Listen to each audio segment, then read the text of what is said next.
I wanted to play against you just once in my life because you're the last person to give me hope for football. But what player was able to capture the dreams of the great Maradona?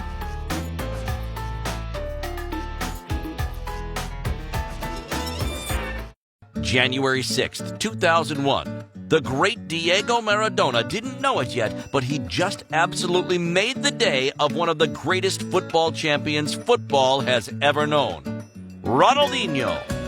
Young Ronaldo de Assis Moreira was a massive fan of the Argentinian player and could hardly sit still. For days it was all he thought about, meeting Maradona, whose biography had recently come out and who he met at an event for the book signing. Like thousands of other kids, the Brazilian had gone to Buenos Aires to meet Diego. But Ronnie wasn't like all the other kids. At just 20 years old, he was already being heralded as the new and rising star of Brazilian football. So when Diego learned that Ronaldinho was coming to see him, he acted accordingly. He contacted his agent to set up a 6-on-6 match in a park in Buenos Aires. The poor kid was almost falling over himself the entire game. He was terrible. He spent the whole time just watching Maradona play, admitted his agent, Eric Lovey. But none of that really mattered, because what happened after the match was one of the greatest moments in Ronnie's life.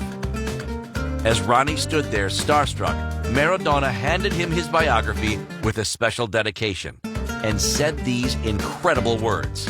"I wanted to play against you just once in my life because you're the last person to give me hope for football." Those present that day claimed that Ronaldinho even cried.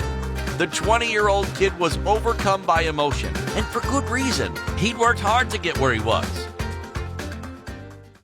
Ronaldinho was born on March 21st, 1980 in Porto Alegre and practiced football primarily in his family's living room. How? By dribbling nutmegs around his dog and juggling over chairs, all under the admiring watch of his brother. Ronaldinho's father, unfortunately, wasn't there to witness his son's talent. João de Silva Moreira, a humble welder, had died of electrocution when diving into a pool. It was a trauma that Ronaldinho had had to overcome and had surpassed in no small part due to football.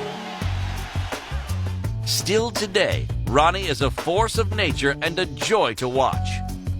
His smile will remain etched in fans' memories forever.